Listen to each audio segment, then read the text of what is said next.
This is Vito, and welcome to Vitoyoga.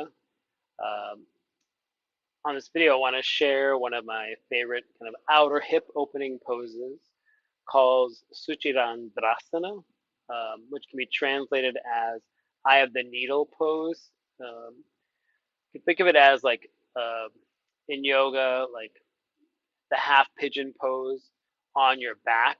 Um, Also, can you thread the needle? There's another name that's used for it, eye of the needle pose, figure four pose.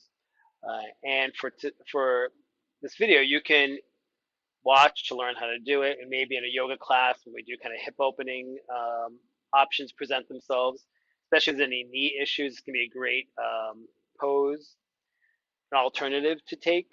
Um, Also, just something great just to do after running, walking, even just the end of the day. Especially, this can be useful to release tension, not only in the butt, outer hips, also for low back tension releasing, and just because everything is interconnected.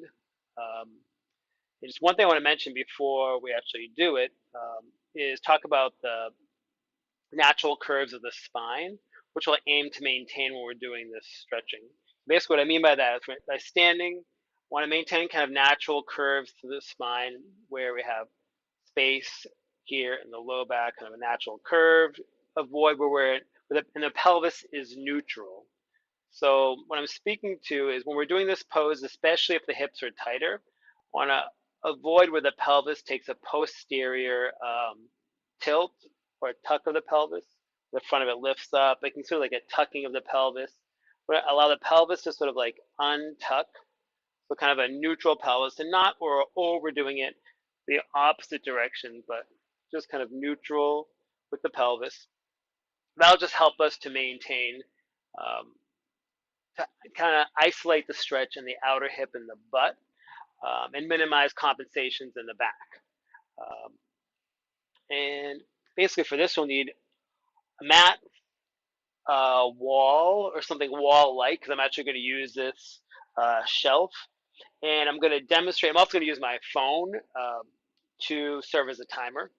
And a strap, I'm going to use this strap only to demonstrate for the sake of the video what I'm speaking to in terms of keeping that natural curve to the spine. So we'll start basically on the floor and starting set up where essentially we can be as close to the wall as you can, or the wall like object, where you can kind of find that natural curve to the spine where your butt is not, where your pelvis is not tucked under. Back of the pelvis down, the space between your lower back and the floor. And my demo for that is a strap here. And basically, if I can here, back is arched, I can floss it easily, glide it underneath my low back. If my pelvis is tucked under, it's not really going anywhere. So just kind of a reminder what I'm aiming for. Sometimes these kind of tactile tools can help us to kind of build better awareness of what we're doing. So here I got some space. And now with my legs at the wall, I mentioned keeping the pelvis neutral, so not tucked, not overarched. Also want to speak to keeping the hips kind of neutral left to right. So I want to minimize, sort of like if hips are tight, the hips may swing out to one side. And in that case, we're just sort of like compensating. We want to ideally kind of keep that more neutral so we can kind of isolate the stretch in the outer hips. So sometimes when we're working these poses, letting go of imagined visuals of what it's supposed to look like. My butt's supposed to be at the wall. As you can see from me, has maybe a tighter yogi that needs some space from the wall so I don't strain my back. So I'm going to start by crossing my left ankle over the right. I'm going to externally rotate the left leg. You can always sometimes look at your leg and how it moves, like is it easily rotating? Crossing the ankle. I'm going to slide it down over the knee, so close to the hip. And then from there, keep the pelvis neutral. Notice the tendency for the hip to want to swing out. Start to slide my right foot down the wall, to the degree I invite a stretch in the left outer hip and the butt. Now, if I find my back starts to kind of smash down, happening a little bit here, I may adjust a little farther from the wall, and from there, find a little more. I can allow space between my low back and the floor. I can feel a good amount of stretch happening in the outer hip. And with this one, again, keeping the pelvis neutral, I'm targeting this outer hip and butt area here. If you do feel a lot in the inside of the hip, then from there, you might want to move farther back from the wall. And I'll actually set a timer with my watch. I'll do about 2 minutes here. And I want to check with my breath. This practice, maybe my hands can rest on lower ribs or belly, and I can actually feel for the rise and fall of my belly, feeling for the physical aspect of my breath.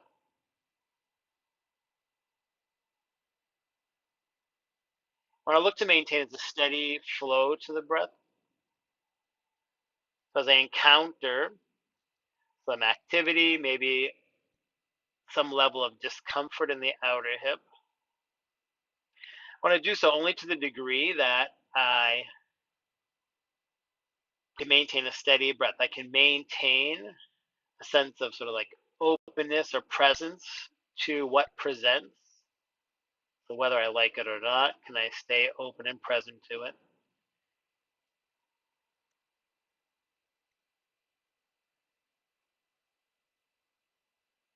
And it's also this breath, if you can keep this like almost like a soft ujjayi breath, controlled,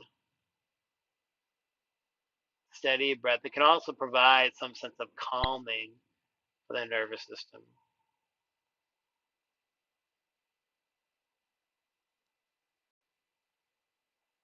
This is a great kind of, I'm just checking time of that, sort of like a yin, so energetically sort of yin type um,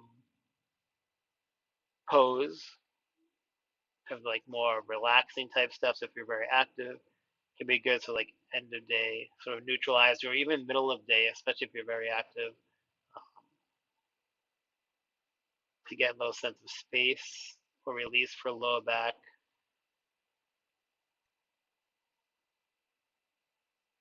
Got a couple more breaths on this one.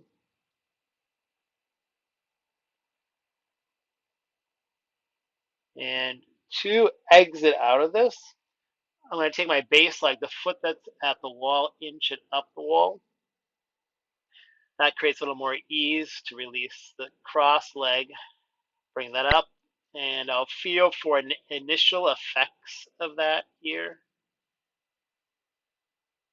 Kind of feel what you feel. And I do want to mention one thing about that is when you are crossing the leg, want to make sure the ankle goes over the thigh. So want to avoid any sickling of the ankle. In a situation like this, it's going to end up pulling on the outer knee. Want to keep the foot more neutral, uh, just to minimize any adverse pull on the outer leg. So the same thing for the second side. Now for here, I know my right side is my tighter side. I might want to give myself a little bit of adjustment back. Um, I don't want to hold tight to that expectation, but I just want to have that awareness. I definitely also want to allow for the possibility. I want to be open to whatever it is that presents. This practice sort of non-attachment. The more present I am, the more I can do that. And once I cross the ankle, again, check in. If my hips want to swing out to the left, pin, firm left outer hip in, slide the left foot down to the degree, and I kind of keep that neutral pelvis. You have to sort of like maximize the opportunity for that stretch in the outer right hip and the butt. I can feel right away a little more intensity on this side. I want to keep that steady flow to the breath. And watching, I mean, I should have mentioned on the first side that noticing if for any reason there is tension on the knee, you want to make an adjustment. Bring the foot up, check what the foot's doing, and maybe draw the pinky toe of the cross foot towards the outer knee. So in this case, the right pinky toe back towards the right outer knee, in case there is any of the pull on the outer knee. And if that's not it, then allow yourself to take the leg higher, or just release yourself from having to do the stretch for the day if folks find an alternative to that.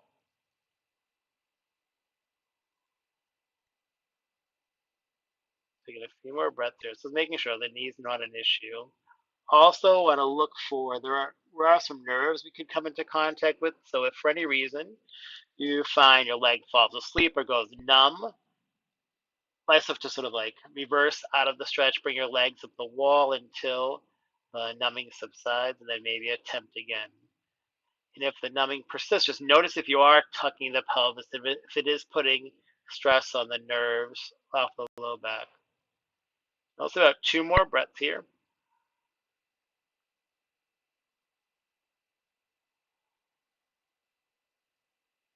And I'm looking to do roughly about 2 minutes on each side. For sake of today's practice, if you want to do longer, that could be fine. Just be mindful as you do it. If you can stay present to what you're doing, to the feedback you're getting. And also tune into any intention you might have with that. If you're in a class, the teacher will give you the instructions how much longer to stay there. But notice with this, I can stay easeful on my shoulder. I don't have to tense up to hold the back of the knee using the wall. Then I'll slide left leg up, uncross the legs. Feel for initial effects there. A little more ease in terms of my back. My butt feels a little more released in relation to the wall.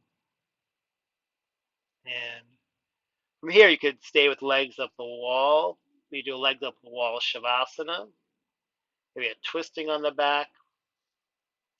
If you're going to do Savasana on the floor or just get up from this, you can mindfully do that. Sort of roll, for example, roll to one side. You rest your head on the bottom arm. And make sure you're breathing steadily. You can use an exhale to press yourself up. Just sitting, so making sure you don't get dizzy coming up. And thank you very much for watching. So for today, kind of went over how to do figure 4 hip opening using a wall. It's a great way to stretch the outer hips without putting stress on your knees. And hopefully you get some ease for your back, ease for your day. Thank you very much. Again, it's vitoyoga. And if you have any questions, you can go to vitoyoga.com and send them there. Send me an email through there. Thank you.